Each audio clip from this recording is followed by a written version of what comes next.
Bonjour à toutes, bonjour à tous, bienvenue dans The First Pitch, l'émission référence baseball de The Free Agent. On se retrouve aujourd'hui pour de nouveau attaquer les conseils de classe. Alors on a fait une petite pause pour récompenser les meilleurs élèves de la MLB la semaine dernière. Là, on reprend, on finit l'année 2024 avec la National League et les conseils de classe. Et on va commencer par la National League Central.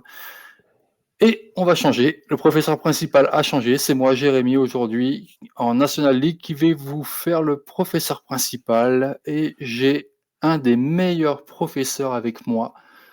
Physique, chimie, mathématiques surtout. C'est Julien. Et apparemment, on m'a dit aujourd'hui, les élèves de la Ligue nationale Est, les délégués de classe m'ont rapporté qu'apparemment, ils s'entraîneraient au Soto Shuffle. Alors, on verra la semaine prochaine, voir si c'est ça ou pas. En tout cas, j'accueille Julien. Salut Julien, comment tu vas? Salut Jérém. Ça va très bien, ça va très bien. Ouais, on a profité de cette petite pause pour changer les rôles et c'est très bien. Et surtout, nous appliquer nous aussi au Soto Shuffle. Ah, j'y arrive. Est-ce que tu y arrives, toi? Moi, en tout cas, les délégués de classe de la Ligue nationale Est m'ont dit que tu t'entraînais ardemment quand même. Ouais. Moi, je prends pas beaucoup je rate beaucoup de balles, donc du coup, tu vois, je suis un peu, je fais que ça si tu veux, j'ai que ça de Soto. Donc voilà, il faut que je me réjouisse avec ça, tu vois. Eh oui, on en parlera la semaine prochaine ou plus longuement, mais oui, ça y est, le feuilleton de l'hiver est fini. Juan Soto a trouvé son équipe pour 2025. Il ira pas très bien loin. Il déménagera du Bronx vers le Queens.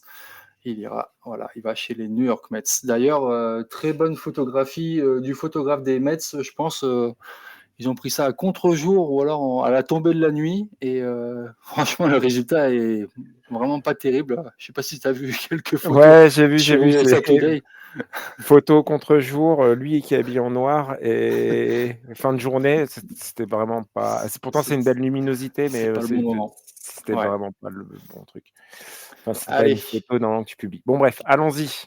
on commence. Conseil de classe de la National League Central 2024. Alors, qui est arrivé en premier dans cette National League Central? C'est les Brewers de Milwaukee. 93 victoires, 69 défaites. On va commencer par ces Brewers. Voilà, premier de la National League Central. Ils sont arrivés en 2024 avec des muscles. Ils ont décroché le deuxième titre consécutif de cette division. Malgré quand même, comme tu as pu le marquer, de nombreuses adversités, avec pas mal de blessures, dont une blessure du futur Devin Williams, qui est parti chez les Yankees. Hein. Ouais, Ah, c'est ça, qui ça est a été parti un chez les move, ça a Yankees. été un move quand même assez étrange. Neston Cortés fait le voyage inverse.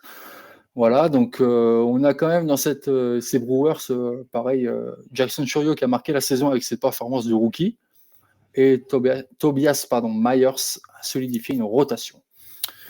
Les Brewers, voilà, malgré le succès en saison régulière, parcours terminé prématurément au premier tour des séries éliminatoires face aux New York Mets. Voilà.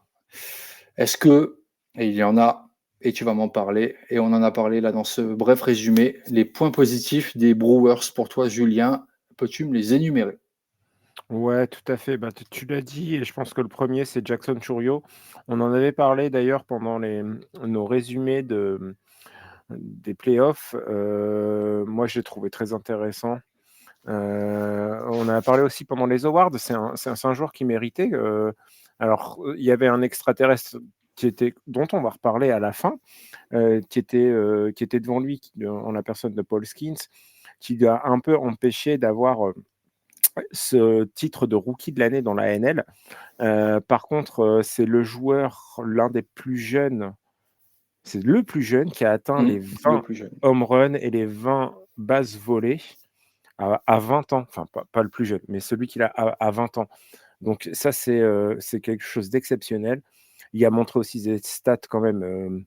Enfin, et je crois qu'il est, enfin, c'est pas je crois, il a une moyenne au bâton de 305 et Oui. un OPS de 887, ce qui le place déjà parmi les meilleurs joueurs. Bon, le seul truc, c'est ce que j'avais dit pendant les playoffs, c'est que il fait preuve encore d'erreurs de jeunesse et de manque de concentration après une bonne performance. Et il arrive sur à se passer complètement à travers derrière. Et ça, il va falloir corriger. Mais un joueur de 20 ans, j'ai envie de dire, je m'inquiète pas trop là-dessus. Je m'inquiéterais plus sur s'il avait une trentaine d'années, tu vois. Donc Oui. ça, c'est le premier. Tu l'as dit aussi, Tobias Meyers. Il a offert une certaine stabilité et une efficacité avec une ERA qui était à 3. Il a quand même fait une grosse série face aux Mets, en tout cas dans le Game 3, où il a fait 5 manches blanches. Donc ça, c'est à souligner. William Contreras aussi, c'est un des points positifs. Grosse saison, All-Star. Ouais. Leader offensif. Et derrière le marbre, il a été plutôt très efficace, quoi. Derrière, Il est dans les traces de son grand frère quand même. ouais, même je pense qu'il est meilleur que son Même grand frère pour moi. au-dessus, oui. Ouais, ça, c'est mon avis. Après, en défense, Joey Ortiz qui a été pas mal, qui a été sélectionné pour les Golden Gloves, si je dis pas de bêtises. Ouais. Et puis Adames qui a fait une grosse saison. On en reparlera après, mais très grosse saison. Parce que là aussi, on a parlé de la perte de Devin Williams, mais Willy Adames aussi a récemment quitté le club pour rejoindre il était free agent. Les Brewers n'étaient pas partis pour le conserver et il est parti chez les San Francisco Giants. On y reviendra après parce que Willy Adames, quoi qu'on peut l'aborder tout de suite, je me dépêche là-dessus, mais j'ai entendu chez nos collègues de À coup sûr, donc chez Mike et Guillaume, qui nous ont sorti une stat la semaine dernière qui était très intéressante. C'est Willy Adames, je vais la reprendre parce que j'ai trouvé folle. C'est une slash line qui était à une moyenne à 307, un OBP, donc une présence sur base à 386 et un OPS à 603 avec 27 home runs, 91 RBI. Et ça, c'est uniquement pendant les 93 victoires des Brewers. Par contre, pendant les défaites, on passe du simple au double quasiment, enfin plutôt du double au simple, quasiment, parce qu'on a une moyenne au bâton qui descend à 171, un OBP d'une présence sur base qui descend à 261, un OPS à 262. Rendez-vous compte. C'est 5 home runs et 21 RBI. Donc j'ai adoré cette stat. Il fallait que je vous en parle aussi. Alors vous l'avez sans doute entendu parce que souvent les gens écoutent nos 2 podcasts, mais c'était une stat pour vous montrer son importance et cette perte, on va y venir après, mais il va falloir y penser derrière. Donc voilà pour les points positifs. Mais une perte majeure, on va dire, pour l'équipe. Alors, est-ce qu'ils vont pouvoir sortir du chapeau un autre arrêt court derrière pour pallier à cette énorme perte? On va passer au point négatif. Est-ce que, au niveau des points négatifs, donc on sait la série éliminatoire a été vraiment fait partie des points négatifs, c'est sûr. Les blessures, pareil. Mais est-ce que tu vois autre chose en premier lieu? La profondeur de la rotation, en fait, sur le starting, sur les starters au pitching, ils ont utilisé 17 lanceurs partant. Voilà, il y en a qui ont fait mieux. On y reviendra plus tard dans nos conseils de classe, mais ça se passe chez les champions. C'est chez les champions, ouais. Ils ont, ouais, voilà, donc Frankie Montas, on ne sait pas s'il va rester, s'il a été re-signé. Je n'ai pas eu de nouvelles à ce niveau-là. Aaron Civale, c'est aussi qu'est-ce que ça va être parce que 2025, il arrive en fin d'année. On attend beaucoup de lui. Tu l'as dit, les séries éliminatoires, je ne vais pas revenir dessus, mais bon, c'était un peu frustrant parce que tu termines premier de division et puis tu attends peut-être un peu plus. Alors oui, certes, c'était le wildcard et voilà, on aurait pu aimer un peu plus parce je pense que ça aurait pu être une série. Ça a été une série accrochée, mais voilà, c'est pas joué à grand chose au final. Je te coupe, Frankie Montas, il va chez les médecins pour 2 ans. Ah, c'est vrai, c'est vrai. C'est vrai, c'est vrai, c'est vrai. Tu n'as pas lu Je l'article de Nicolas? Oh là là, je vais lui dire. Non, mais j'ai complètement oublié. En même temps, on était tellement focus sur d'autres J'avais vu transferts passer j'avais vu chez les passer, Mets. c'est vrai que je m'en souviens maintenant, mais voilà, il rejoint les Mets. C'est Ouais, ça pour ouais, 2 c'est ans. vrai. On avait vu que on avait d'autres, préoccupations par rapport aux Mets, en fait, et Mmh. ça nous a fait oublier tout le reste. Et puis les blessures parce tu en as parlé tout à l'heure, mais Devin Williams qui a été blessé, qui est l'un des meilleurs closers quand même de la MLB. Gazer qui, on n'a pas pu compter sur lui, donc c'était un peu compliqué. Ouais, c'est ça. Moi, c'est surtout ça en point négatif. Après, le reste, c'est pas des points négatifs liés à la saison, c'est plutôt à l'off season qui vont être importants. Et oui, une off-season importante. Là, on le rappelle, Devin Williams s'en va, Adames est parti, Frankie Montas est parti. Hem, Dans ce que tu as énuméré, donc point positif, point négatif, est-ce que tu aurais des conseils pour 2025, justement par rapport à eux, pour pas justement perdre, ce lead de la National League Central?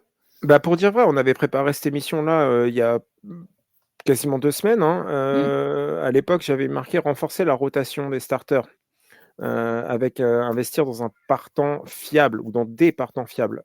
Alors, c'est plus ou moins fait avec l'arrivée de Nestor Cortés dans l'échange avec, les Yankees, qui voient le départ de, Devin Williams, chez les Yankees du coup. Donc ça va permettre de stabiliser la rotation avec quand même, Nestor Cortés qui a une ERA en carrière qui est à 3,80. Donc ça, c'est plutôt un bon point positif. D'ailleurs, alors au jour où on enregistre, on a sorti notre article, sur cet échange. Je vous invite à le lire. Derrière, et très bien articulé, je le rappelle, très bien ouais, articulé. L'impact en de fait qu'il y a sur les 2 équipes, ça c'est bien fait.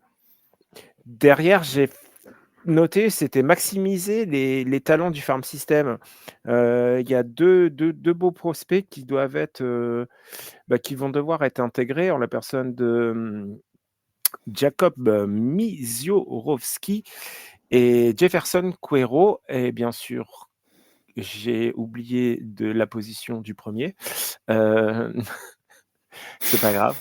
Hem, bon, en tout cas, il faut faire ça, mais en plus de ça, dans cet échange avec de Devin Williams, ils ont récupéré un joueur très intéressant et qui est Caleb Durbin, qui est un infielder très polyvalent avec une excellente défense, qui va sans doute pouvoir peut-être combler ce départ d'Adames. Et ça pourrait être très, très intéressant, je pense, pour la suite. Parce qu'on l'a dit, ce départ d'Adames, en fait, il va falloir maintenant ça fait partie des conseils qu'il va falloir, mettre en place. C'est-à-dire qu'il va falloir, gérer ce départ et voir ce qu'on va mettre derrière et ça, c'est pas évident. J'ai envie de Pas dire, c'est évident. pas évident du tout, ouais. Heu, Maintenant, on va voir comment ça va se passer, pour eux. Bon, là-dessus, après qu'est-ce que j'allais dire?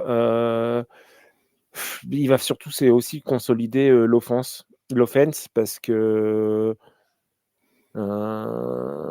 Joey Ortiz risque de passer, en arrêt court, hein, même si, l'arrivée de Caleb Durbin, va faire du bien, mais Caleb Durbin au bâton, on va voir ce que ça donne dans la grande ligue. Mais tu crois que Heu, Bryce Turing pourrait passer en arrêt court ou pas? Vu qu'il est proche de Moi, je suis en pas sûr, je seconde pense base. pas. Tu penses Je pas? pense pas, mais je pense pas. Après, ils ont des jeunes, il faut maximiser avec ça, je pense et puis Mmh. Chourio, parce que finalement Chourio, c'est quand même moi, je trouve un très, très bon très, très bonne pièce pour l'avenir et il peut remplacer, je pense qu'il peut remplacer, Adames, en tout cas l'impact offensif d'Adames. Si on ajoute 2 joueurs qui sont corrects derrière, Ouais. ça se verra quasiment pas et ils ont su renforcer, ils ont fait le premier point, c'est renforcer leur rotation, même si je pense qu'ils peuvent encore la renforcer. Mais, tu vois, déjà, c'est un bon point pour ça. Après c'est surtout après revoir peut-être les stratégies parce que puis il faut pas oublier non plus une chose, Christian Yelich, il est Et pas oui, mort. mais Il est non, il souvent est toujours blessé, là. mais il est Il est toujours là. toujours là. C'est ça. Donc, faut pas l'oublier non plus, tu vois? Et je pense que tout ça, il y a de quoi faire, il y a peut-être quoi faire une bonne saison. Je reviens sur les prospects, tiens, Mizorioski, il est lanceur droitier et Kéros est centre. Et derrière, ils ont Cooper Pratt aussi, qui est un bon joueur, qui peut jouer en shortstop d'ailleurs. Il est mieux classé que Tyler Black, tu vois, qui lui déjà fait ses débuts en MLB. Donc, ouais, Mais ouais, l'avenir est pas si sombre que ça. Je trouve qu'ils ont bien géré et cette off-season, malgré de grosses pertes, tu vois. d'accord. Maintenant, c'est des paris d'avenir. À part Cortés, où on sait à peu près ce que ça va donner, en tout cas, s'il est loin des blessures. Mais voilà, moi, les conseils, je pense que c'est ça, c'est renforcer la rotation, maximiser les talents, là, les jeunes talents qui arrivent, consolider cette offense, enfin cette attaque, tu vois. Je pense que si on développe et on laisse la place à Churios et le retour de Christian Jelic, bah, ça peut faire de très bonnes choses. Et puis après, c'est peut-être revoir un petit peu mieux les stratégies, notamment sur le pitching et sur l'alignement, tu vois, Ouais, en série éliminatoire, parce que ça a été bon, c'est pas passé loin, mais ouais, voilà. c'est sûr. Ouais. Alors moi quand je regarde un petit peu, voilà, le deuxième qui peut être en arrêt-court, bah, comme tu l'as dit, c'est Joey Ortiz. Voilà. Là cette saison, en fait, quand je regarde, il a joué le poste de troisième base, arrêt-court et seconde base. Voilà. Pour Ouais, information. ils ont des joueurs Ouais, assez polyvalents, tu vois, ouais, et je c'est pense ça. que ça peut tourner. C'est pas de Mm. toute façon, soyons clairs, il faut pas se leurrer, même si, enfin voilà, le poste de shortstop, c'est généralement c'est la star de l'équipe. Le problème, c'est que je pense qu'on est sur une génération là où il y a très peu de shortstop très forts. J'ai envie de dire que les shortstop stars, tu les comptes sur les doigts d'une main en MLB, hein. Tu as certes Tout à Willy fait. Adames, mais derrière, tu as qui? Tu as bon, Bobby Witt Jr., Francisco Lindor, tu vois? Et derrière, ouais, bah, derrière, j'ai un peu de mal à trouver des noms qui me viennent comme ça. J'en ai qui me viennent, hein, tu vois? J'ai Volpi, j'ai Rocchio, j'ai Bogaerts, mais c'est pas vraiment un truc. Ah, il y Ouais. a, j'ai perdu son nom, mais celui des Padres là, qui Oui, est encore disponible d'ailleurs sur le marché, Kim, si je dis mais pas je de vois bêtises. oui, c'est ça. Ouais. Ouais, et tu vois lui qui bon, bah, allez, qu'on va mettre au-dessus, mais tu vois derrière après j'ai pas énorme de shortstop qui me viennent en tête comme ça qui peuvent être, limite superstar, tu vois? Mm. Et que finalement faire avec, bricoler avec, des joueurs, polyvalents, ça peut être une solution. Ce sera pas pire que dans d'autres équipes, tu vois? Non, c'est Enfin, sûr. moi, je parle pour moi, tu vois, enfin pour moi, en tout cas pour l'équipe que je supporte, tu vois? Rocchio, c'est pas un gros bâton. Alors certes, c'est une bonne défense, mais tu vois, faire tourner derrière pour si tu as un peu plus de bâton, ça dérangerait pas, quoi. Ce serait pas pire. Mm. Qu'est-ce que tu pourrais nous dire en appréciation finale en deux lignes sur ces Brewers? Bah, qu'ils ont fait une gestion habile, tu vois? Avec, un développement, assez efficace des jeunes joueurs, des moyens pas énormes, mais pourtant ils restent compétitifs. Donc, je dirais qu'ils doivent continuer à construire pour franchir un cap.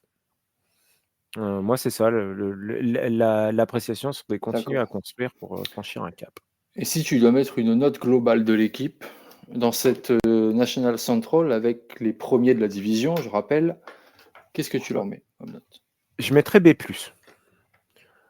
Je Ok, mettrais B+, tu vois? Parce que la c'est saison, bien. Oui, je suis c'était d'accord pas avec toi mal et aussi. Mm. puis, les faiblesses, voilà, il y en a, mais tu vois? Tout n'est pas parfait, mais je pense que c'est Mm. pas c'est pas une mauvaise année. Et puis qualification en post-season, c'est tout ce qu'on leur demande, hein.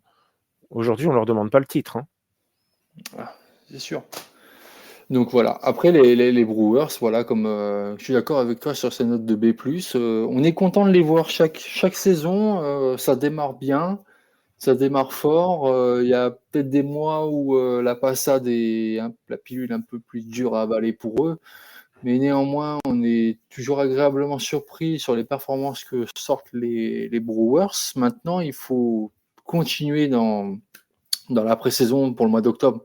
Et je pense que s'ils continuent comme ça, s'ils ont une bonne gestion, ils peuvent aller titiller quand même quelques équipes Donc bravo à eux, il faut qu'ils continuent leur travail, il faut qu'ils poursuivent leurs efforts surtout. Voilà pour cette équipe-là.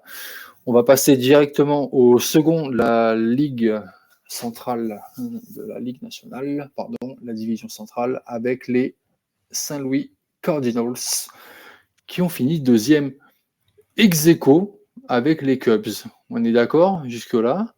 Ouais. Ils ont fini ex aequo, donc avec 83 victoires et 79 défaites, donc 51% de victoires. Incroyable quand même.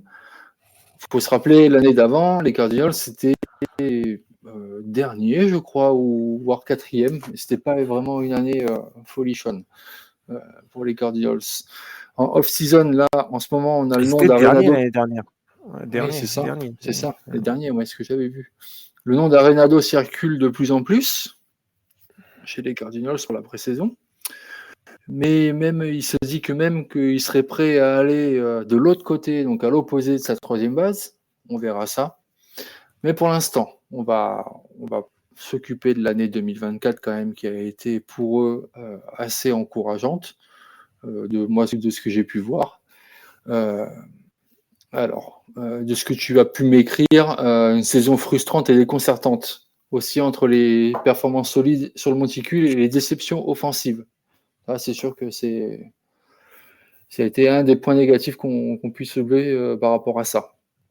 Une défense correcte, ok, et un bullpen excellent. Il n'a pas atteint son potentiel maximal.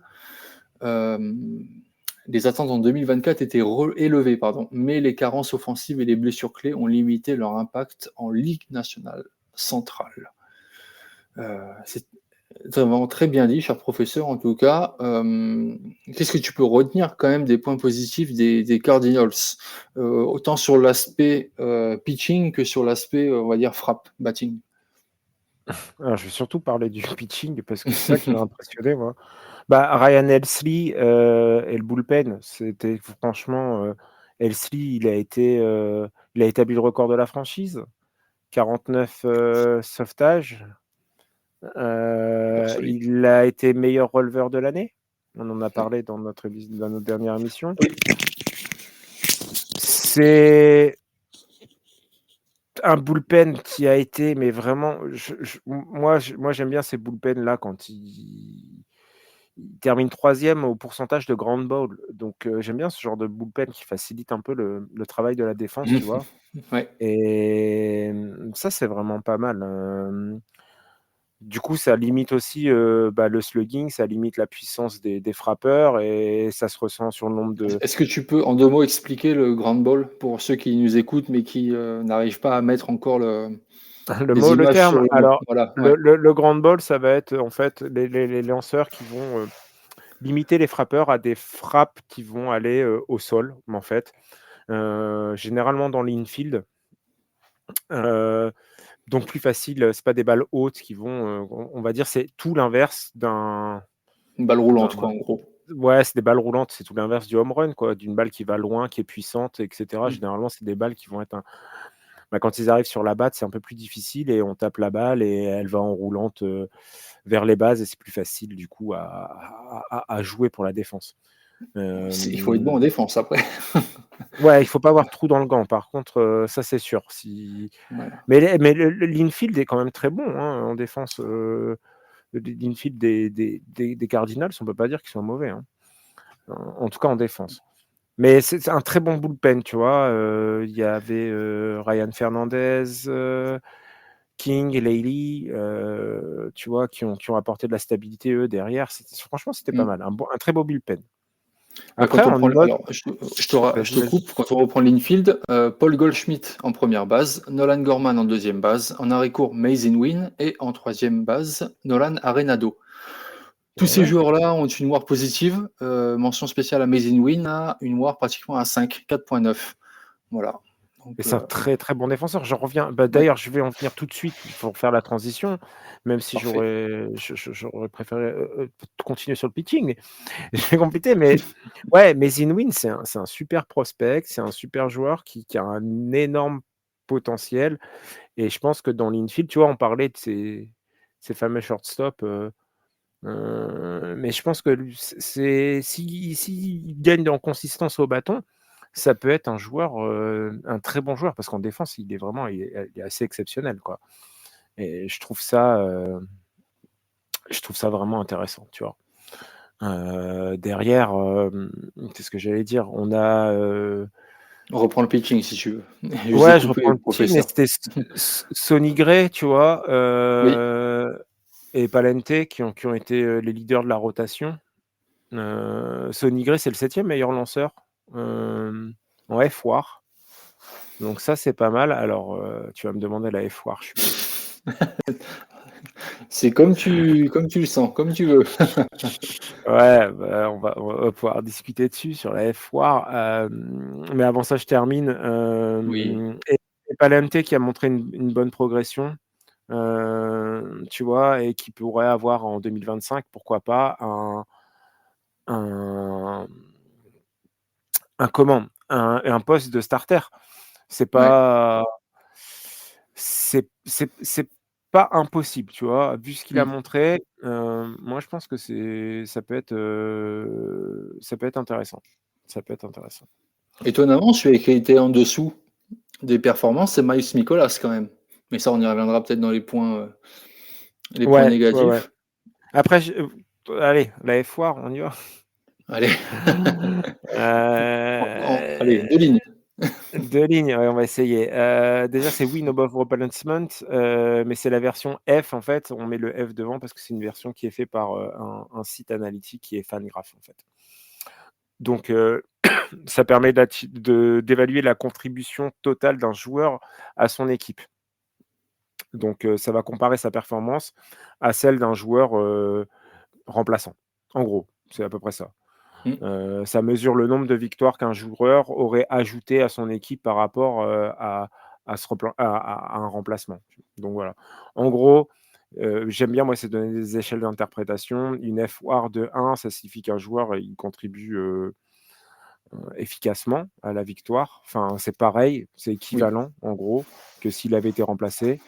Une F-WAR de 0, bah, c'est qu'il est moins bon qu'un joueur qui aurait pu le remplacer, et une F-WAR, de 5, c'est, une super saison. Donc voilà. Ça veut dire que le joueur, il contribue et il vaut mieux pas le remplacer quand vous avez ce type de joueur sur le terrain. Donc on a dit, 7e dans la ligue, ouais. ce qui montre que c'est un des tout meilleurs de la National League. De la National League, hein, pas de la MLB.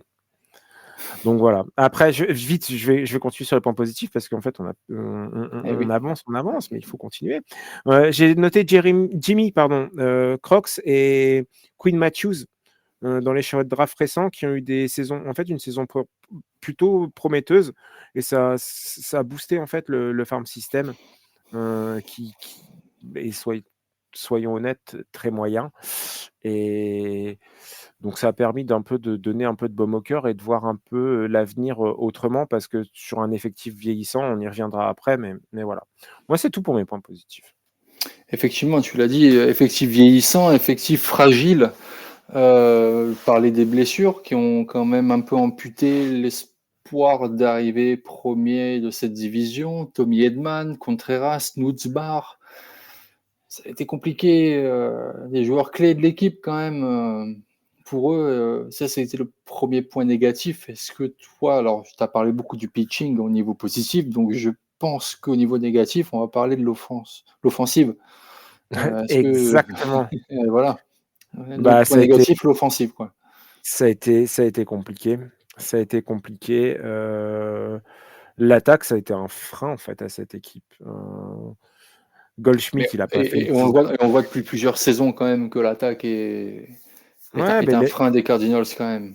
l'effectif, il est vieillissant, mais alors Mmh. certes, c'est de très bons joueurs et c'est difficile de se passer, de se dire qu'on va se passer d'un Paul Goldschmidt.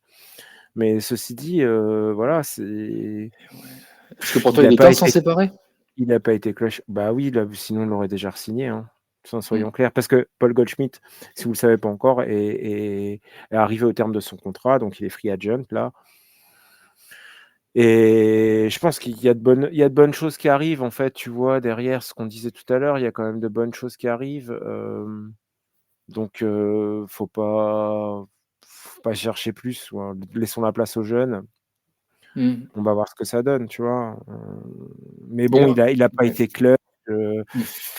c'était difficile, quoi, pour lui. Après, Jordan Walker, qui est un jeune joueur aussi qui a Eh oui, pas été, jeune rookie il y a 2 saisons, même une saison qui était, la ouais, révélation. Il en est où ce jeune-là? Il a bah, pas répondu aux attentes, hein. dans l'outfield, non, ça a pas été ça du tout, quoi. Il Mmh. a pas eu une moyenne, enfin, il a eu une moyenne qui était de cette saison qui a été de 201, à une présence sur base de 253.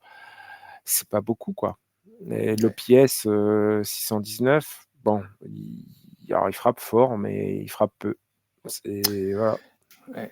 c'est Est-ce ça que qui est pour dommage. toi, avec, un homme comme Goldschmidt et quelqu'un comme Arenado, qui sont les joueurs les plus connus qu'on puisse avoir, même avec Wilson Contreras quand même des Cardinals, est-ce que tu as vu un vrai leader cette saison chez eux? Bah, c'est dans le bou enfin, tu vois, c'est dans le bullpen où j'ai vu un leader. À la personne de Ryan Helsley? Bah, ouais, le Mmh. reste, je peux pas Helsley. dire, tu vois? Mmh. Donc à la base, Wilson pour toi, il y a pas de leadership bah, offensif? allez, Wilson Contreras, ça a pas été mal, tu vois? Parce qu'il a un OBP qui est quand même intéressant, qui est à 380, mais derrière ça, c'est compliqué, quoi. C'est Mmh. compliqué. C'est c'est compliqué. Alors si Nolan Arenado, si, il a quand même fait une super saison, faut pas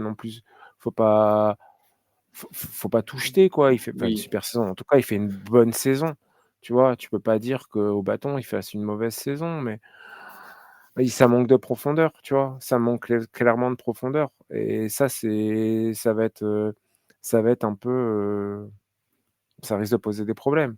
Mais après l'équipe est tu vois, il faut se renouveler là. oui. Le seul C'est souci, c'est c'est c'est le signe qui montre qu'il faut qu'il y ait un vent de fraîcheur. ouais, tu vois, c'est qu'il Mmh. faut qu'ils aient quelque chose, qui qui les pousse et puis Wilson Contreras, il a été blessé aussi, ça fait partie Oui. des choses à mettre. Il me semble que Il a si joué je dis pas d 84 matchs cette ouais, saison.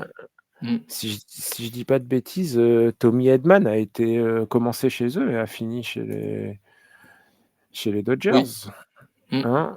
Donc tu vois, c'était un bon joueur, mais voilà, ils l'ont pos il a été tradé, donc tu vois, tous ces choix-là, c'était un peu Lars Nootbaar aussi, je sais pas ce qu'il a donné Blessé. cette année. Ouais. Mmh. Voilà, blessé, que tu vois? Ça fait Ouais. beaucoup, quoi. Et Mmh. puis si on part d'un outfield qui est prometteur et puis au final, il a joué énorme de matchs, il a été blessé quasiment toute la saison. Enfin, c'est pas Ouais, terrible, quoi. on parle de joueurs offensifs qui sont tous en dessous des 30 à la batte, en batting average. Voilà, tous, sans exception. Donc cela prouve, voilà, que Ah ouais, l'offensivité mais après, tu vois, est à il y a quand travailler. même faut remettre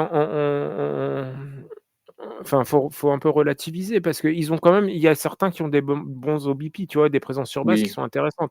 Je pense à Lars Nootbaar, par exemple, ou tout à fait. qui a quand même un OBP qui est pas mauvais, mais tu vois? Ils ont un outfield très prometteur. Bon, Lars Nootbaar, il a pas été si blessé que ça, en fait, je regardais, alors je vais vous avouer, c'est que les Cardinals, j'ai pas trop suivi, donc Il a joué explication 109 matchs, tu il vois, a par joué quand même exemple. 109 man donc Voilà. 109 matchs, donc c'est pas Mmh. mal, mais tu vois, ils ont je crois qu'ils ont un outfield très prometteur et au final, bah, on l'a pas vu, s'exprimer, tu vois? Mmh. Et ça, je trouve que c'est un peu dommage, Ouais, maintenant, Brendan Donovan, de saison en saison, il commence à évoluer, ça c'est sûr. Ça, on le voit voilà, vraiment d'année en année. C'est vraiment le joueur de l'outfield qui est, le plus impactant en soi, heu, comparé à Nootbaar ou à Siani qui a été cette saison dans l'outfield. Ouais, voilà de ce qu'on peut dire des Cardinals au niveau des points négatifs. Est-ce que tu as autre chose à rajouter sur le point négatif chez eux ou pas? bah, la rotation qui est limitée, hein. Ils D'accord. se sont limités en rotation, je crois qu'ils ont vraiment c'est pas une rotation qui tu pars pas à la guerre avec celle-là, quoi, tu Mmh. vois? Tu sens que c'est compliqué. Donc, Ouais. ça, il va falloir remédier à ça, tu vois? On en parlera Mmh. dans le truc, mais et puis comme on disait, de toute façon, il manque d'un leadership. Paul Goldschmidt, on sait que voilà, c'est la fin. Ouais. Arenado, des envies de départ, ça fait qui va prendre la suite, quoi? Qui va être le leader? Et surtout que si Heu, Arenado part, voilà, qui? Et Goldschmidt retraite, voilà, qui Goldschmidt prendra le lead? retraite, ouais, c'est pas dit, mais ouais, après Oui, si bon, s'il part, enfin, tu vois, bon, voilà, qui s'il va part. prendre la succession? C'est ça le problème, c'est que je pense qu'il manque d'un leader et je sais on va y venir après dans les conseils, mais Bien sûr, bien sûr. va falloir On faire va quelque chose. on va faire la transition avec les conseils pour 2025. On en parle, depuis le début avec ces Cardinals. Arenado partira pas. Est-ce que ça fait partie des conseils pour 2025 pour toi? C'est clarifier cette situation pour lui, pour l'équipe, pour les fans et surtout pour ses coéquipiers, quoi. Bah, en fait, tu vois, moi, ce que je me pense je vais te dire au départ sur quoi je partais vraiment.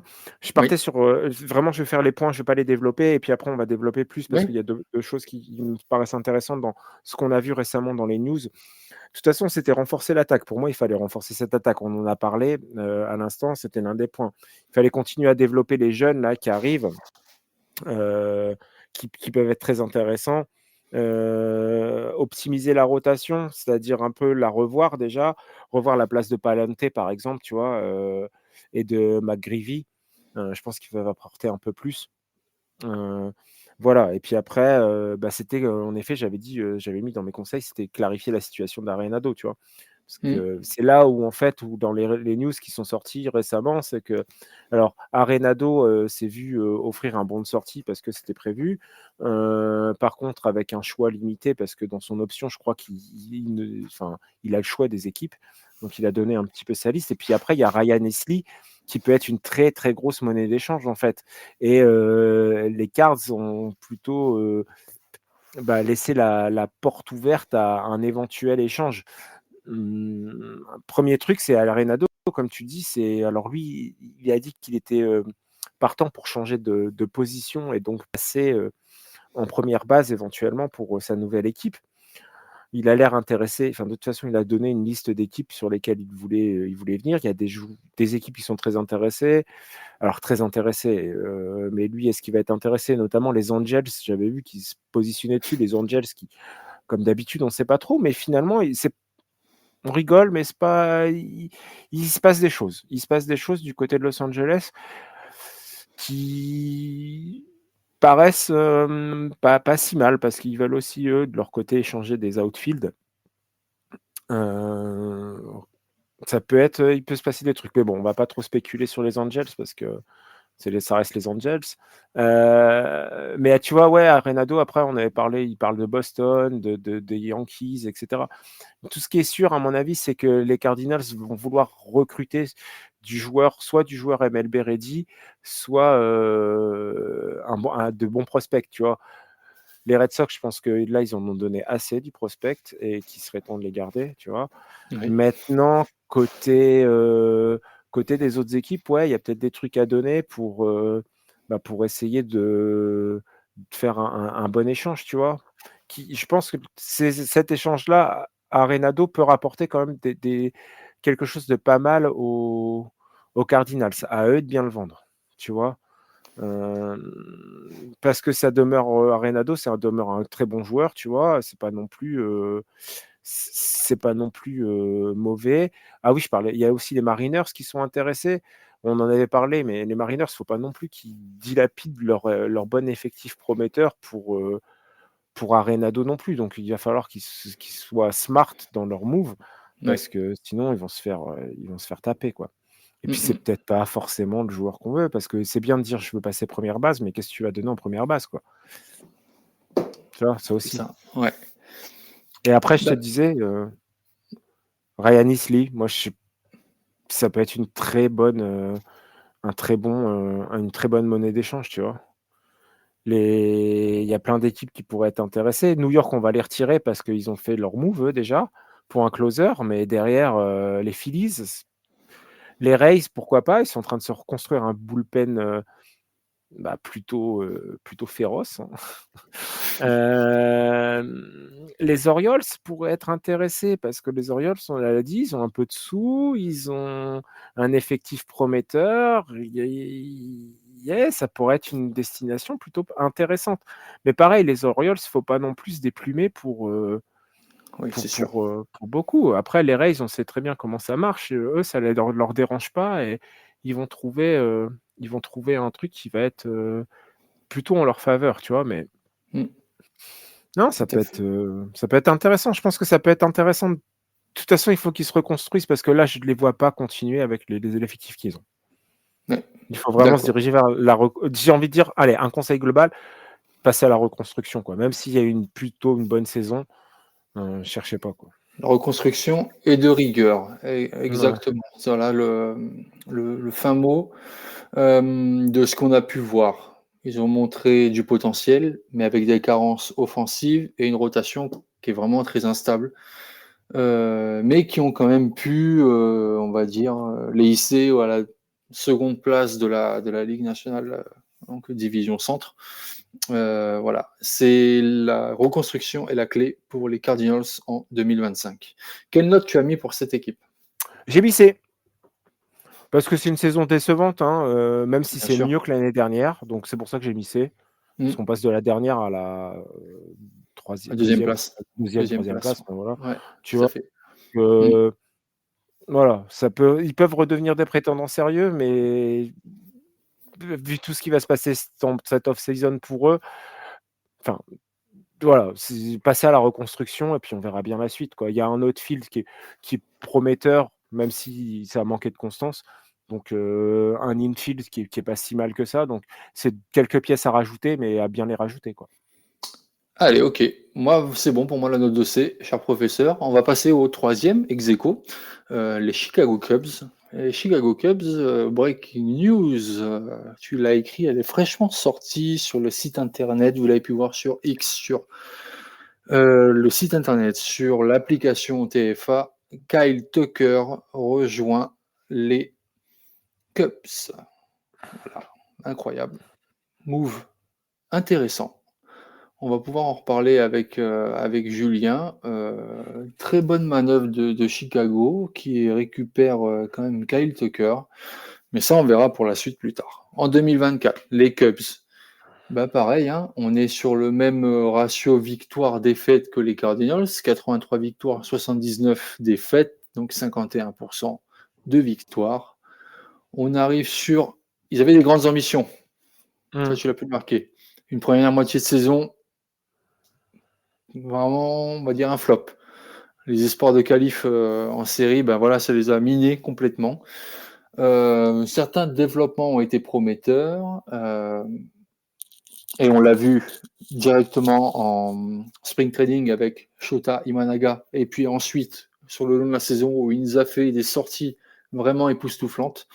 Un autre joueur aussi où son nom on a du mal à le floquer quand même sur le maillot, c'est Pete Crow Armstrong qui a C'est pas été mal. quand même assez intéressant à suivre. 2025 va être une année pour les Oursons de Chicago, vraiment une équipe qui va être capable, comme tu peux le marquer, 90 victoires chaque année.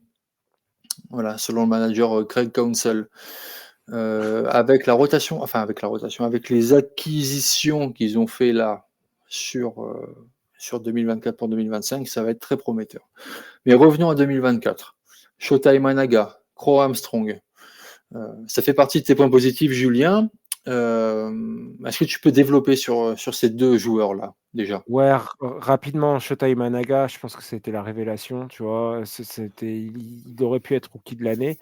Il est passé un peu, j'ai un peu l'impression de se passer sous les radars, mais en tout cas, il a eu une ERA à 2,91, 174 strikeouts en 173 manches et une régularité, vraiment, un métronome parce que 23 victoires sur ses 29 départs, quoi. Ça a été direct un candidat Cy Young et rookie de l'année, tu vois? Donc, voilà, je suis étonné d'ailleurs qu'il n'arrive pas plus haut dans les rookies de l'année, mais bon, je pense qu'il a été considéré complètement oublié et considéré comme un vétéran, tu vois?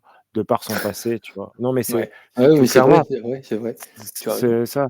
Peter Mmh. Armstrong, bah, lui, il a émergé, il a été, un très bon joueur qui a eu un début de saison qui était un peu, un peu chaotique, mais après, tu vois, il finit avec une excellente saison, tu vois, avec une bonne défense, une bonne attaque. Il montrait de la vitesse, de la puissance, vraiment une pièce d'avenir. Et c'est là où on va en reparler tout à l'heure, mais ça a fait faire des choix pour les Cubs dans leur management. Après, on a Porter Hodge qui en fait, en releveur, qui est arrivé, qui était juste là en fait parce qu'il manquait, ils l'ont fait passer, enfin, ils l'ont promu et en fait, il s'est affirmé. C'était un joueur qui était là pour le dépannage et au final, il s'est affirmé dans le bullpen, une ERA à 1,88 en 39 apparitions, tu vois? Donc ça a ajouté de la stabilité au bullpen pardon et ça a été pas mal. Puis le farm system qui est solide de base, tu vois? Ils sont combien classés Il en s'était farm classé system? 4e, donc tu vois? Avec des joueurs qui sont déjà MLB ready. Alors, ils en ont perdu un, mais il leur reste quand même des bons joueurs. Je noterai Cade Orton, Macho, Moses Ballesteros. Tout ça, c'est des très bons joueurs qui peuvent avoir un impact, quasi direct, on va dire, en MLB, tu vois? Et alors un impact, j'entends enfin, restons, Oui. dans le comment dire? Enfin, un impact, pas significatif forcément, mais en tout cas qui peuvent avoir un impact pour l'équipe, tu vois? Pas un impact dans la ligue, mais en tout cas être de très bons joueurs et apporter, tout de suite à l'équipe, tu vois? Cade Orton, c'est un bon lanceur. Macho, qui est, shortstop. Ballesteros, c'est un catcheur et tu vois? Tout ça, c'est des bons joueurs qui peuvent être, qui peuvent apporter tout de suite, quoi. Ouais, d'accord. Bon, c'est tout pour tes points positifs. Est-ce que Ouais, tu ouais. Est-ce que maintenant on va passer au point négatif, de ce que j'ai pu remarquer sur les Cubs, est-ce ils ont fait un très beau mois d'avril à 63 de victoires. Par contre, ils se sont écroulés en mai et en juin. et en 35 de septembre. victoires en mai et en septembre. Ouais, septembre, moitié, moitié, moitié. Donc Ah, mais ils étaient si encore dans la course et puis on les a plus ouais, vus, mais hein. est-ce qu'ils ne sont pas tirés une balle dans le pied en mai et en juin, Julien? Enfin, ou alors c'est vrai que c'est pas enfin, ouais, oui, oui, c'est vrai que si tu gagnes ces matchs-là, Ah! tu tu à mon avis, tu es plus serein pour le mois de septembre. Mais bon, le mois de septembre, c'était encore jouable, tu vois? Et Mmh. ça a pas fait. Bon bref. C'est ce qui a été alors le point négatif, début de saison quand même, manqué pour eux. Ouais, ouais, clairement, hein. Hein, jusqu'à la moitié, jusqu'à la première partie de saison était quand même, assez catastrophique, ce qui leur a freiné les ambitions d'être déjà champions de la de la division centrale et surtout d'aller en wild card. Voilà. Est-ce que tu as d'autres points négatifs? Est-ce que tu as pu remarquer chez eux, des choses qui, bah, qui n'allaient pas forcément, bien à Bah ouais, le Chicago? ouais, ouais, bah, le bullpen, on en a parlé de toute façon avec Porter Mmh. Hodge, beh, il a su saisir une opportunité, hein, clairement, parce qu'en fait, il y a eu des blessures, Merryweather, le départ de Leiter, au transfert, enfin, tu vois, la trade deadline. Ils ont bricolé, ça manquait de profondeur, ça manquait de cohérence. Tu vois, entre les gauchers, les droitiers, les longues relèves, enfin, tu vois, il y avait pas c'était pas très cohérent. Il y avait du On mettait des releveurs pour dire de mettre des releveurs, tu vois? Ne Même dans l'arsenal de lancer, c'était compliqué, donc tu vois? Alors ça a permis certes, je reviens dessus, mais ça a refait le bonheur de Potter Hodge, mais le reste, ça a été compliqué, tu vois? Et pour une équipe, pour la durée, bah, ça devient ça devient dur, tu vois? En fait, au bout d'un moment, qu'ils n'aillent pas en post-season, finalement, c'est pas si mal. Enfin, je suis désolé de le dire comme ça, mais tu vois? Parce que tu te dis: «Ils se seraient fait défoncer, dès les wild cards, quoi». Et après, bah, il manque de régularité, quoi, aussi en offense, quoi. C'était compliqué et puis ils ont bricolé aussi même en défense, tu vois? Parce que Bellinger, alors certes, ça a fait, l'émergence de Peter Crow, de Pete, Crow Armstrong, ça l'a fait bouger en première base. Il a montré de bonnes choses en première base. Voilà, mais derrière, il manquait un peu de profondeur aussi, tu vois. Le line-up était pas si ouf que ça, tu vois. Donc ça, c'est pour les points négatifs. Ok. Des conseils pour les Cubs qui ont quand même acquis un joueur talentueux comme Kyle Tucker. Est-ce Là, ouais, que on a un autre joueur à clarifier une situation, une stratégie, quelque chose comme non, tu Cody vois. Bellinger par exemple? Ouais, mais on va venir parce que tu vois, bon, allez, je vais le faire un peu parce qu'avec toutes les news qu'on a eues là, tu vois, c'était. Non, Ah je ouais. pense qu'ils ont une bonne stratégie. Je ne vais pas de leur donner de bons conseils, mais au départ, j'ai rigolé. Je me suis dit, parce que leur stratégie, clairement, au début de la off-season, c'était tout de suite de se dire non, on veut une équipe à 90 victoires s'inscrire dans la durée avec une équipe qui fait 90 victoires, mais en même temps, on ne veut pas investir, tu vois. Ils re-signent, enfin, en tout cas, ils re-signent. Ils font tout pour garder Bellinger en lui disant prends ton option, etc. T'inquiète, ça va aller. Hop, sachant que en lui disant mais tu vas partir. Mais nous, il nous faut de la monnaie de retour, de la monnaie d'échange. Mm. Et là, ils ont été intelligents sur ce coup-là parce qu'ils savaient très bien qu'une fois que toutes les équipes se seraient battues pour Soto et les gros noms, ça allait commencer à réfléchir. Et l'équipe qui aurait, il y a tous ces perdants tu vois, de la course à Soto qui maintenant vont se tourner sur Bellinger avec plus ou moins un ou deux joueurs, tu vois, à trader Mhm. qui peuvent être intéressants et donner tout de suite de la profondeur et renforcer, tu vois, par exemple, c'est renforcer le bullpen, c'est donner de la cohérence à ce bullpen, c'est renforcer la starting rotation.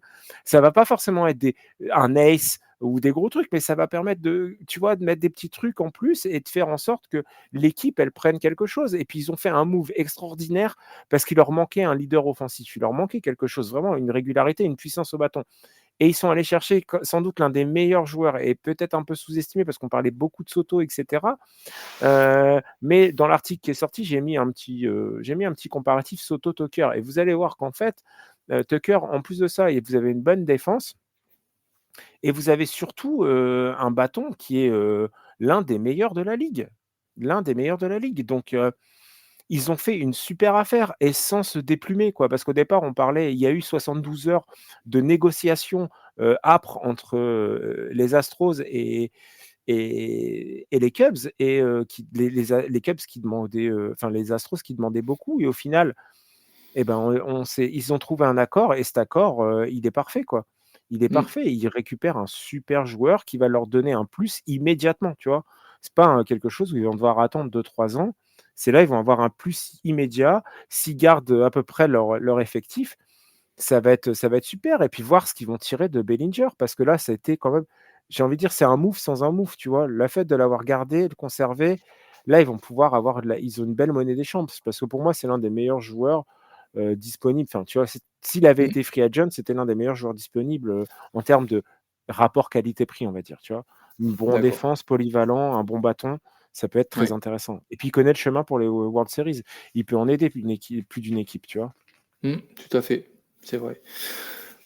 Qu'est-ce qu'on peut dire au final des Cubs? Ben, qu'ils ont montré des hauts et des bas, des lacunes dans la constance et dans la profondeur qui ont, on va dire, empêché de rivaliser avec ben, la division centrale de cette Ligue nationale. Ouais, mais il y Tu a un l'as potentiel. marqué, le potentiel qui est là. Maintenant, il faut une direction claire et je pense qu'ils ont montré cette direction en faisant ce move de Tucker. Je pense que maintenant pas la voie est tracée, mais il y a au moins une direction Mais, à aller avec cette équipe qui va être sérieuse, je pense, l'année prochaine. Voilà. en fait, ils ont fait une stratégie plutôt intéressante, tu vois. Moi, au départ, je me dis, mais qu'est-ce qu'ils sont en train de faire, et etc. Et au final, tu remarques, ils ont lancé un poker menteur avec les autres équipes, tu vois. Et au Mm. final, ils se retrouvent à construire un bon effectif. Et donc, c'est très intéressant. Mais Mais malgré ça, tu vois, ça n'empêche pas, ça cache pas une saison décevante, tu vois. c'est sûr. Mais là, on va parler pour 2024. La note que tu leur as donnée est C'est moins. Bah, c'est une saison c'est frustrante, tu moins. vois. Ouais. C'est une saison frustrante. C'était prometteur. Et puis, quand même, quand tu reprends Imanaga, tout ce qu'il a fait, tu vois, il porte l'équipe et derrière, t'as rien, quoi. T'as rien pour le soutenir. C'est dommage, tu vois. Et Mm. il pouvait les playoffs. Et je pense que les supporters des Cubs, on en connaît un qui y a Ouais. cru. Mais à 2 semaines, tu vois, avant les playoffs, bah, ils se sont effondrés et enfin, voilà, Il les n'y croyait faiblesses, tu plus. les as vues, quoi. Ouais. Ouais, Tu savais tout que ça à allait pas le fait. faire. Ouais, ouais, voilà. Donc voilà pour les Oursons de Chicago, les Cubs. Deuxième équipe de cette ville, qui je rappelle, bien sûr la première, sont les White Sox quand même. On continue avec le quatrième, donc les Reds de Cincinnati. Les Reds de Cincinnati, 77 victoires pour 85 défaites, 47% de victoires. Bon, on est sur des habitués du bas de tableau quand même de cette division centrale, malheureusement. Mais il y a quand même quelque chose à dire avec eux. Qu'est-ce qu'ils ont fait cette saison? Eh ben, ils sont, on peut dire, voilà, une instabilité encore, des lacunes. Un licenciement, David Bell, voilà, qui est parti. Comme les équipes, comme on voit à chaque fois qui sont dans le bas du tableau, il y a des éclairs de génie et des éclairs de potentiel. Euh, Tu l'as marqué notamment en balayant les Yankees à New York. Euh, voilà, ces équipes faibles là, ils sont incapables de maintenir une constance sur une partie de la saison, sur une moitié de saison, une deuxième partie de saison, voilà.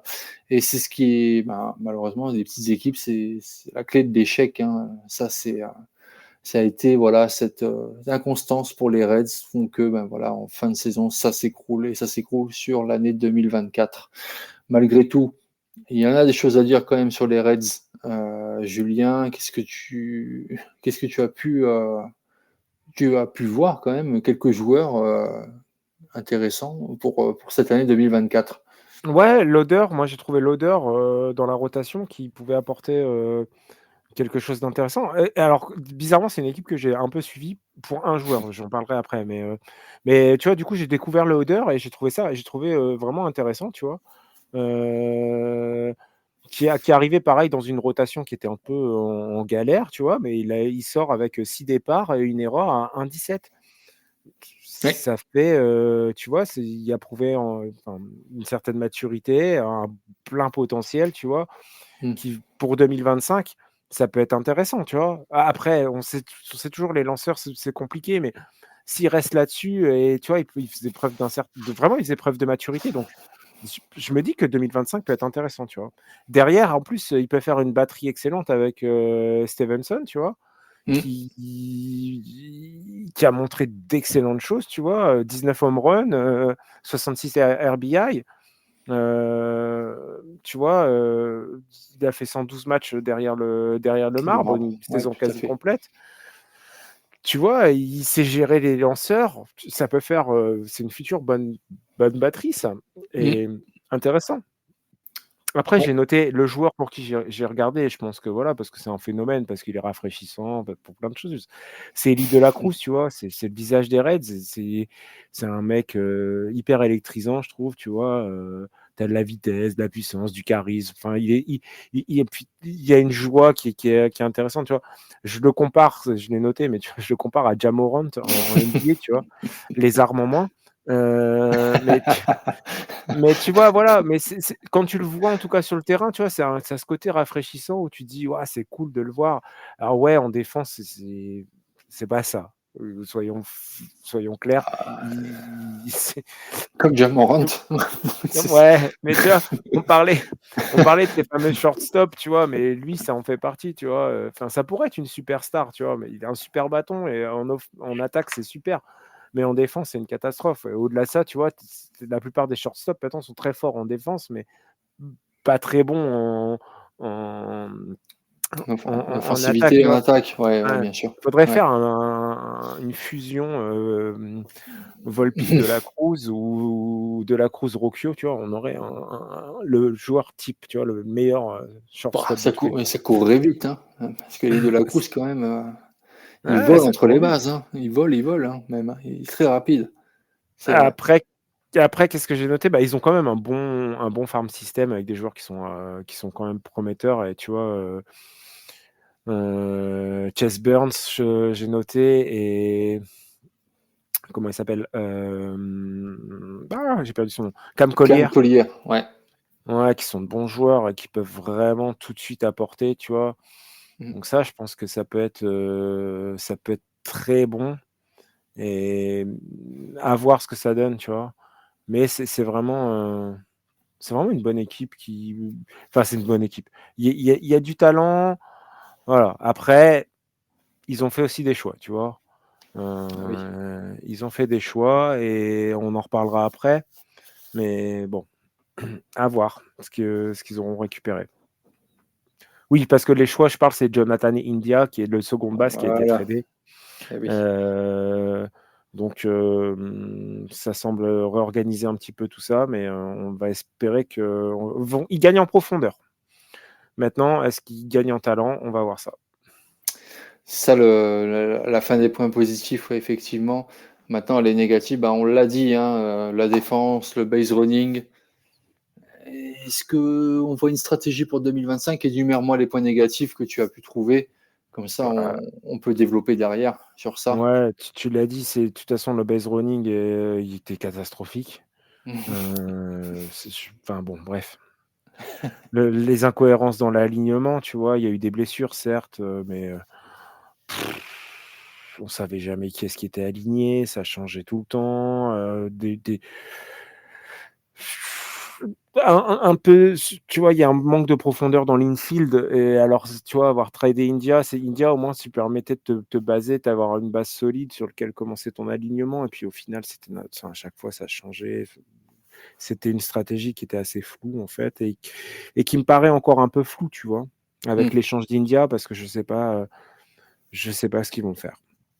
Et puis, bah, clairement, c'est la manque de constance globale. Après, oui, ils ont réussi un sweep face aux Yankees, mais c'est un peu, Des coups d'éclat comme ça dans la saison, quoi. Comme les petites équipes savent ouais, le faire, hein.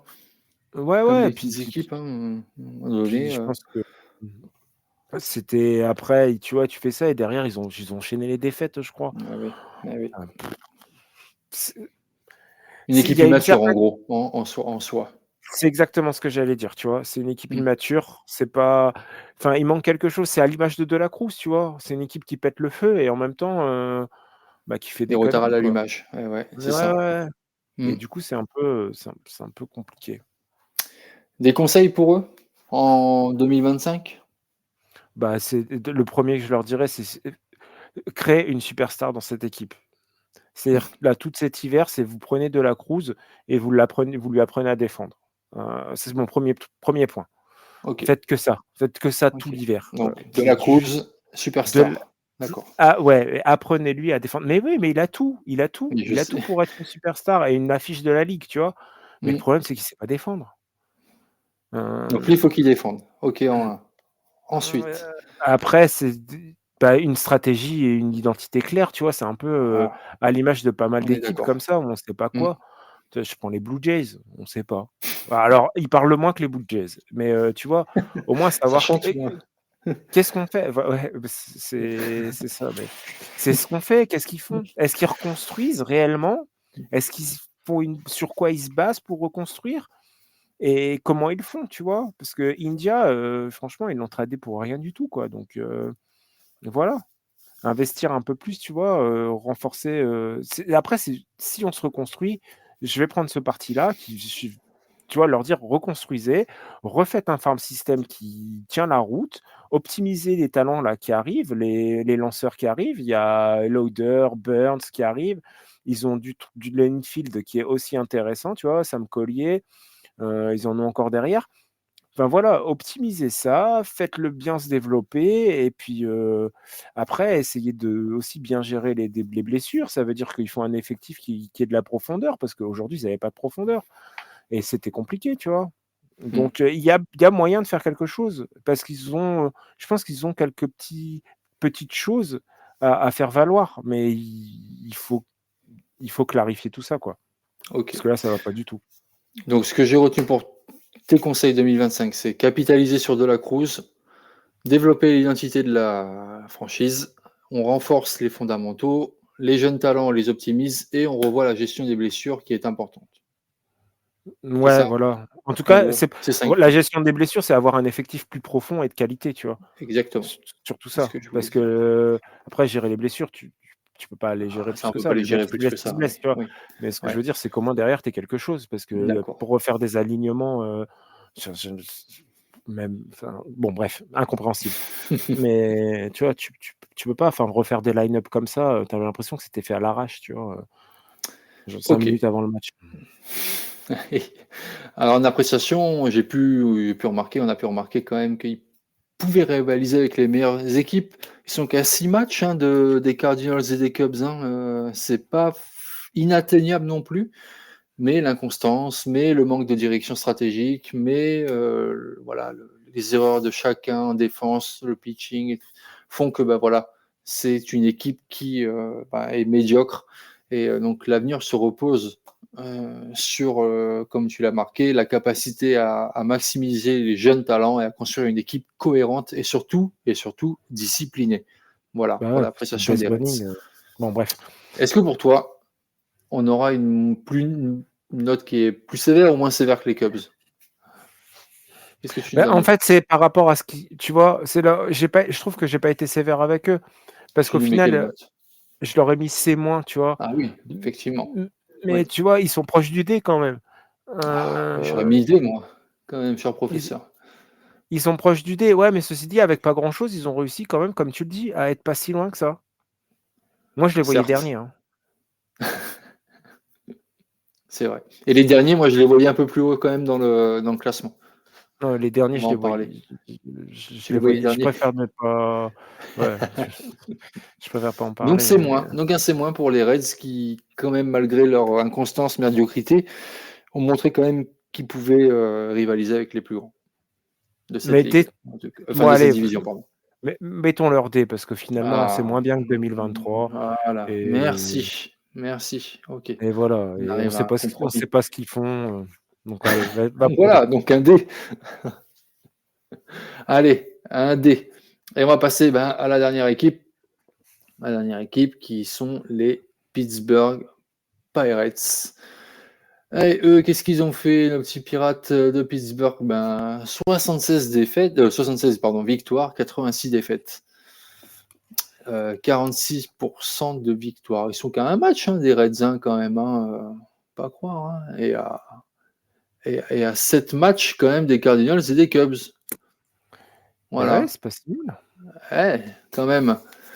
Bon, saison quand même qui ont des hauts, des bas. On s'en souvient en 2023 où ils avaient démarré hyper fort, voilà, sur ça. Là, c'est pareil. On est sur des hauts et des bas. On a Bah quand ouais, même parce que on a quand même des pépites qui sont là. oh, Ouais, ils en ont, hein. ils en ont. Euh, Ils ont sombré quand même dans la deuxième partie de saison, hein, 10 défaites consécutives. Bilan final, voilà, 74-88, qui ne reflètent pas leurs ambitions initiales, comme tu as pu le marquer. Des signes prometteurs quand même pour l'avenir et les jeunes talents. Et un Rookie of the Year euh, vraiment détonnant. 500 jours après avoir été choisi par les Pirates. Euh, tu as, je vais te laisser en parler parce que moi, c'est un de mes joueurs fétiches. Je l'ai suivi à LSU quand il était en NCAA en Louisiane. Les points positifs voilà, des Pirates, qu'est-ce que tu peux me dire? On va parler du Bah, meilleur tu déjà. vois, tu l'as dit, Paul Skeens, tu vois, que dire? Enfin, c'est un phénomène, tu vois, c'est le futur ace de la franchise. Tu vois, dès sa première saison, il s'est imposé comme tel, tu vois? Donc, Mm. c'est un super joueur, c'est l'avenir, voilà, il y a tellement de choses, intéressantes. On pourrait développer, mais je pense que juste de dire que, tu vois, quand tu es rookie, tu es déjà, alors on a parlé d'Imanaga, mais on est encore sur des chiffres encore, qui font encore tourner la tête, tu vois, sur lui pour lui. On parle de lui, on a pouvait parler de lui en Cy Young, c'était incontesté, et quand on l'a dit, tu vois, un mec comme Jackson Chourio, pardon, putain, pourquoi je dis Churios? Bref, Jackson Merrill, aussi chez les Padres, tu vois, qui sont des joueurs qui méritaient, tu vois? Il a surclassé ce type de joueur. C'est à dire à quel point il est fort et à quel point c'est bon, et puis il y a toute cette jeunesse derrière, tu vois, dans le bullpen qui est Alors, ils en ont perdu. Ils ont perdu Luis Ortiz qui est parti à Cleveland. Très bon move. On en reparlera, mais ils ont récupéré aussi un jeune prospect en première base euh, qui va faire du bien. Oui. Jared Jones, Booba Chandler qui va arriver là en relève. C'est du super joueur. Alors, j'étais un peu déçu de certains, mais on sent qu'il y a un énorme potentiel. Je pense à Johan Oviedo en releveur. C'est pas été sa meilleure saison cette année, mais ceci dit, il reste avec une ERA plus, tu vois, à 104, donc il est dans la moyenne, c'est pas pire, mais c'est un joueur ultra prometteur et qui dans le bullpen qui va être intéressante, quoi. Il y a Ashcraft aussi tellement pour la rotation. ouais, Ashcraft, Harrington, enfin, ils ont Ouais. plein de lanceurs comme ça, ils ont un pitching staff jeune et tellement impressionnant, quoi. Enfin, la- on en reviendra par la suite parce qu'il faut qu'on avance, mais tu vois, Et oui, c'est super, c'est un super truc. Après, j'ai noté O'Neill Cruz, tu vois, qui est passé, enfin, qui a alterné champ centre. chanson, Mm. shortstop. Et au final, il fait une super saison, tu vois. Il a été, il a fait un 20-20, je crois. Oui. Les lanceurs gauchers, ça a été enfin, il les a complètement Ouais, un dominé. OPS contre les Ouais, c'est gauchers ça. qui est de 984, quoi. C'est juste énorme. Non, il a un talent athlétique de dingue, tu vois. Tu vois, on parlait de la Cruz avant, mais tu vois, c'est le même style de Lui est joueur. pas Et mal, là, hein. Oui. et avec un peu plus de défense. Donc, non, Très bon franchement, bras. Mm. exactement. Et tu vois, Mm. je pense que c'est vraiment l'avenir de cette équipe aussi. Tu vois, il est aussi jeune. Tu vois, on n'est pas sur un joueur confirmé, mais on est sur un joueur jeune qui, voilà, 26 ans, qui a toute l'avenir devant lui, quoi. Après, Je crois qu'il envoie des balles à 103 mph, je crois, oui, de base en base. Oui. c'est lui Donc, qui a ouais. le plus comment. La plus grande vitesse de Ouais. lancer en infield. Mm. Faut être attentif, hein, en première base, hein, avec lui. Voilà. Après, ils ont eu des bons apports aussi, tu vois, pendant la saison, parce qu'ils ont Oui, fait des moves plutôt intéressants. Tu vois, Kiner Falefa, c'était pas si mal, il n'est pas si vieux. Ils ont récupéré un joueur qui est intéressant, tu vois. oui, Voilà. Non, ils ont fait des bons moves intéressants. En seconde base, ils ont de la profondeur. En première aussi. Enfin, en première moins, mais ils ont récupéré quelqu'un d'intéressant. Puis l'arrivée de Joey Bart, qui a été acquis en fait plutôt par nécessité et qui s'est révélé excellent, quoi. Avec un OPS qui a été de presque 800 quoi, en 80 matchs. Ça fait de lui l'un des meilleurs frappeurs. Plutôt intéressant. Et puis moi, voilà, je trouve que ça a été des transferts judicieux en fait qui se sont passés. Que ce soit pour Kiner Falefa, qui est un infielder polyvalent, qui a pu combler pas mal de choses. Tu vois, enfin voilà, Joe oui. Bart, c'était intéressant. Et puis sans perdre, ils ont pas perdu au change, quoi. Ce qu'ils ont donné contre, franchement, Mm. je me rappelle même plus, tu vois, pour te dire, j'ai pas été choqué de me dire: «Ah, ils ont perdu». Parce que oui, je suis les Pirates, parce que j'ai un attachement particulier à Pittsburgh. Donc, voilà, mais tu vois, j'ai pas noté de grand chose. Est-ce qu'en négatif, il y a une contre-performance comme toutes les petites équipes, enfin, petites, c'est pas une petite équipe, mais les équipes qui trustent, C'est bah, une équipe malheureusement, les bas de c'est une tableau, équipe mais ouais, c'est une voilà. équipe historique, mais qui a une histoire, mais bon, ça fait un moment que l'histoire, elle s'écrit, Oui. Mmh. dans le fond de la classe, tu vois? Eh bah, oui, Mais bah, c'est décidément. l'effondrement au mois d'août parce qu'ils étaient encore dans la course, hein, finalement, au mois d'août. Mais oui, oui. Un peu de choses. Donc, ils ont eu une fiche au mois d'août de 8 pour 8 victoires, 19 défaites. Donc, Mmh. Ouais, vraiment pas voilà, terrible. Ouais, c'est tu, ça, tout à tu- fait. tu fais juste un bilan équilibré, tu vois. Bah, tu vois, tu passes quasiment à être un contender pour les wildcards. Si tu es en équilibré à ce mois d'août. Comme Le on l'a bull, vu pour les autres équipes, hein. exactement Mouais, pareil, hein. Et avec des ap si malheureusement, bah, ouais, pour avoir mmh des sacrés rebondissements, c'est sûr. On continue et sur puis les des négatifs. ouais, bah, le bullpen qui était assez instable, tu vois? Qui est censé être une force, en fait, et bah, il y a eu de la déception, quoi. Parce qu'une ERA à 4,49 Qui t'a qui déçu comme déplace joueur? 27e en MLB, tu vois? Bah, Ouais. David Bednar, Ah ça a oui, pas été ça. effectivement.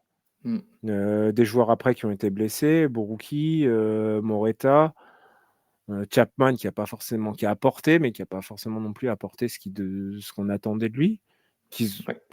qu'ils n'ont pas re-signé d'ailleurs et puis, moi après dans les points négatifs non, c'est pas un point négatif, j'en parlerai après. Mais c'est tout OK, pour les points négatifs, tu vois? c'est déjà pas mal pour ces Ouais. Pirates. En conseil pour 2025, bon, bah, on attend tous à ce que Paul Skenis, vienne titiller il a déjà titillé, mais on va peut-être faire la consécration avec, le Cy Young. Il faut qu'il continue dans cette verve-là parce que, il ne peut que progresser. Donc, je pense qu'il va avoir beaucoup, beaucoup de poids sur les épaules. Est-ce que ça pourrait être un de tes conseils pour 2025, c'est-à-dire, souffler ou alors, créer une rotation de partants qui est assez solide pour que lui puisse un peu, mentalement se reposer ou Bah, pas? là de toute façon, i leur rotation à l'heure actuelle, elle compte que 4 joueurs, tu vois? Oui, Hem, il faut qu'ils alors soit ils bon, de toute façon connaissant les Pirates, soit ils vont signer quelque chose pour dépanner et qui va pas forcément, mais ils ont le bon œil pour les pitchers donc i je leur fais confiance, sinon ils vont aller chercher dans leurs jeunes et faire monter quelqu'un, tu vois? Ou alors passer quelqu'un du bullpen, le passer directement oui, dans la rotation des partants. Mmh, dans la rotation des partants, tu vois? Ils ont des mmh. releveurs, de la longue relève où tu peux faire passer en partant. Ça peut être intéressant.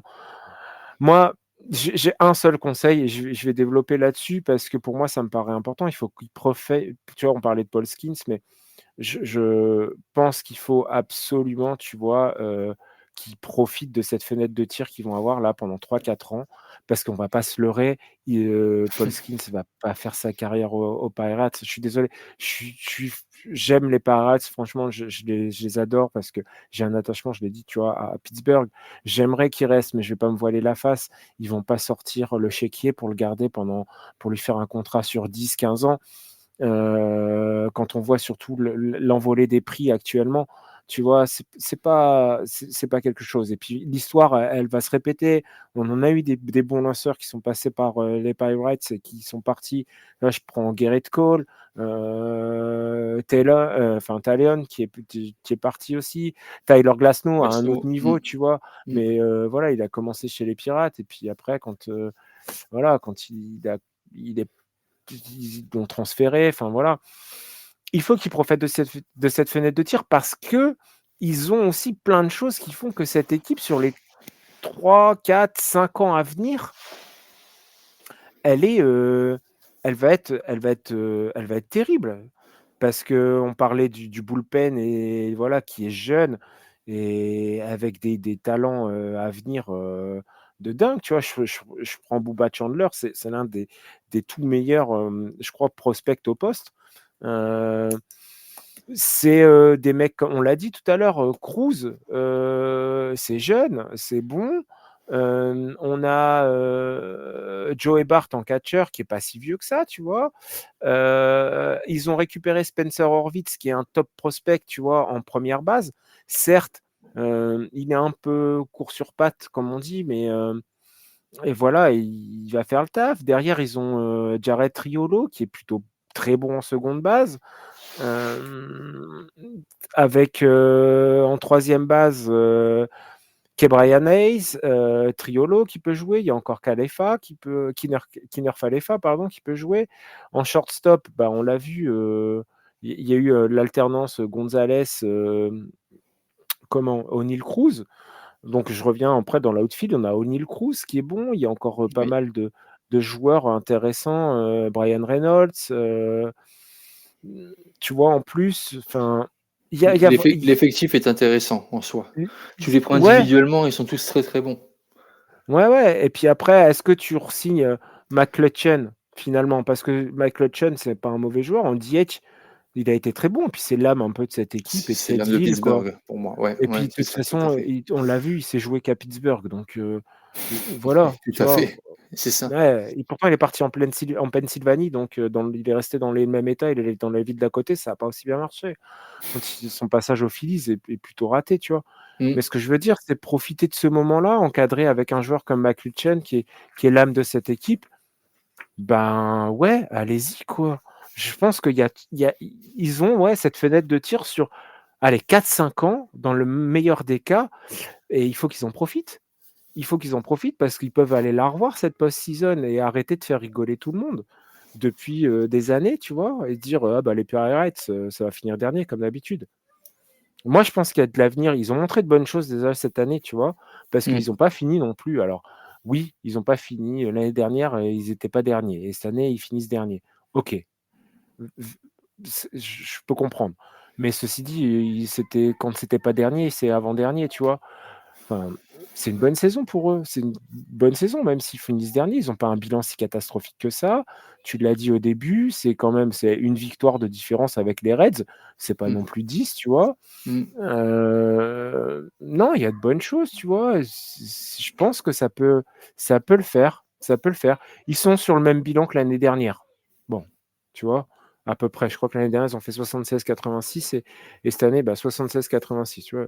Bon, c'est pas une équipe qui régresse, c'est pas une équipe qui progresse, mais ça peut vite basculer dans l'autre sens, quoi, parce que finalement 76 victoires, on n'est Bah, pas si loin de l'équilibre, faut tu aller les vois? chercher, hein, quand même, sur 162 matchs, hein, les victoires, hein. Bah, voilà, Bah, ouais, après, mais tu vois, ça fait 2 ouais, saisons de suite qu'ils sont pas sans défaite, tu vois? Parce qu'en ouais. 2022, ils étaient à 100 défaites pile, 2021, je crois que c'est pareil, Ils sans sont une défaite, ils tu sont vois? derniers, mais avec panache, on va dire, cette année. Avec Ouais, du mais tu vois, panache. avec des choses moi, je les ai trouvés alors oui, ils ont perdu des matchs, mais ceci dit, ils ont été intéressants à regarder, tu vois? Mmh. Ils ont été intéressants à regarder et c'est la deuxième saison où, bah, ils se rapprochent du bilan positif, tu vois? Ils sont pas sans défaite. Ça faisait longtemps que ça leur était pas arrivé, tu vois? La dernière fois, c'était, en 2019, tu vois? Où ils ont pas fait une saison en deçà de 100 défaites, tu vois? Ouais, Donc c'est oui, comme intéressant, certains, hein. oui, c'est sûr. Ouais, ouais. Non, je pense qu'il y a vraiment un Il y a vraiment de bonnes potentiel. choses, oui. C'est ce on peut mettre dans l'appréciation finale, de bonnes bases solides pour le futur, mais qui doivent être, les décisions doivent être prises rapidement pour, maximiser le potentiel de l'équipe et de la jeune génération qui est là. Voilà. Ouais, c'est Heu, ça. c'est encourageant, mais voilà, le temps presse comme tu as pu le marquer. Quelle note tu peux mettre, quelle note tu as mis pardon pour ces Pirates de Ouais, Pittsburgh? heu, en toute, subjectivité. Objectivité? J'ai mis C+. Ça va, je suis pas contre, le C+. Pourquoi? Parce qu'il y a Skenis qui est Rookie of the Year et il y a d'autres joueurs derrière prometteurs qui risquent de nous faire, aimer et moi je les aime déjà, les Pirates de Pittsburgh pour 2025. Ouais, il y a vraiment de bonnes choses. Il y a de bonnes Mmh, choses. Moi, c'est une saison frustrante, mais avec tellement de choses prometteuses, tu vois? mmh, Et puis, tu vois, comme je te dis, c'est la 2e saison de suite où ils font le même bilan, mais tu vois, ils sont proches de l'équipe, quoi. Ils sont pas loin de l'équilibre, ils sont à 5 matchs. Mmh, c'est pas déconnant, quoi. non, Pour une équipe qui était encore à 100 défaites, il n'y a pas si longtemps que ça, quoi. Et qui ouais, les enchaînait les saisons à 100 défaites. ouais, c'est sûr. OK. Eh beh, écoute, on en a fini pour ces équipes-là. Qu'est-ce qu'on peut dire de plus sur cette on va vite enchaîner pour finir Ouais, l'émission. Le bilan de la NL centrale. Qu'est-ce que tu peux nous dire les principales forces de cette, division? bah, c'est une division qui est plutôt intrigante, tu vois? Qui c'est entre, tu as de la domination, tu as de l'espoir, tu as des déceptions, tu as des promesses. Milwaukee confirme au final. Après derrière, on a difficultés structurelles qui peuvent, des trucs divers et variés, en fait, un peu tout. Les forces principales, je dirais qu'il y a une base de jeunes talents, en fait, dans cette division, qui est très intéressante. On a parlé de la Cruz, des Skins, des choses qui sont intéressantes. Voilà, c'est plutôt compétitif, hein, tu vois? Parce qu'au final, on a vu les bilans quand même, on a des choses c'est des bilans qui sont proches, quoi. Le dernier à 76-86, c'est pas pire. Voilà. Après, s'il y a des axes d'amélioration, C'est ce que j'allais te demander. Est-ce que tu vois une amélioration pour cette division centrale qui est quand même assez compétitive en soi? Bon, c'est sûr qu'on n'en voit pas, on ne voit pas 3 ou 4 équipes en post-season, mais il y a du potentiel, comme on l'a dit, en tu axe vois, pour beaucoup d'amélioration. d'équipes, on en a parlé, c'est les bullpen, les rotations et le Ouais. bullpen, quand même pas mal, sauf pour une ou 2 équipes, tu vois? Les Brewers, j'ai envie de dire, et les Pirates, c'est, plutôt, peaufiner tout ça, tu vois? Parce Mm. que c'est bon, ça va être un ou 2 ajouts stratégiques qui va être intéressant. Pour le reste, tu vois, c'est beaucoup de manque de cohérence, je pense Cardinals, Reds, tu vois? Ou en plus de ça, il faut eux, en plus, c'est l'effectif complet qu'il faut revoir, dans la profondeur parce qu'il manque de joueurs pour gérer les blessures et tout. On l'a dit, tu vois? Cardinals, Reds, c'est à peu près la même chose. Heu, les Cubs, ça va être d'ajouter des petites choses encore comme ça et parce qu'ils ont fait les bons choix là et ça peut être intéressant. Je pense qu'on a une saison 2025 qui pourrait être intéressante entre, Brewers, Cubs allez, je le dis tout de suite, les Pirates, je pense qu'ils vont rentrer dans la course. Non, non, mais ils Ah peuvent ben jouer le top 3. Tu vois, dans l'état où sont les Cardinals actuellement et dans l'état où sont les Reds, pour l'instant, je les vois au-dessus. ça, Parce ça, que ça je pense pas sera, que de toute façon, pour revenir sur Arenado, ils vont pas tirer alors sauf s'ils font un braquage, mais ils vont pas tirer grand-chose, hein. Donc voilà. ça, ça sera à voir prochainement dans les mois à venir dans nos previews qui vont sortir pour 2025. Euh, et une note globale de division, si tu avais à les noter. Bah, je mettrais C. J'étais parti sur un B-, mais je pense que C. Voilà, oui, j'allais te dire un C quand même, un C pour cette division centrale de la Ligue nationale. Ok. Eh bien écoute, si tu permets, on va clore ce conseil de classe, premier conseil de classe de la Ligue nationale. On va se retrouver, on va vous accompagner tout au long de la fin de cette année 2024, donc avec la semaine prochaine, la Ligue, donc en Ligue nationale, la division Est. Et pour finir, après avoir digéré la dinde de Noël, le chapon ou autre gallinacé, on va faire la semaine suivante la division des champions, à la division Ouest pour finir l'année 2024 ensemble sur The Free Agent et sur The First Pitch. En tout cas, merci Julien, professeur Julien, de votre présence pour ce conseil de classe. On se retrouve la semaine prochaine pour un nouveau conseil de classe. Je vous dis à bientôt et une très bonne soirée. Merci beaucoup. À bientôt tout le monde et puis on se retrouve la semaine prochaine. Ciao, ciao. Ciao, ciao.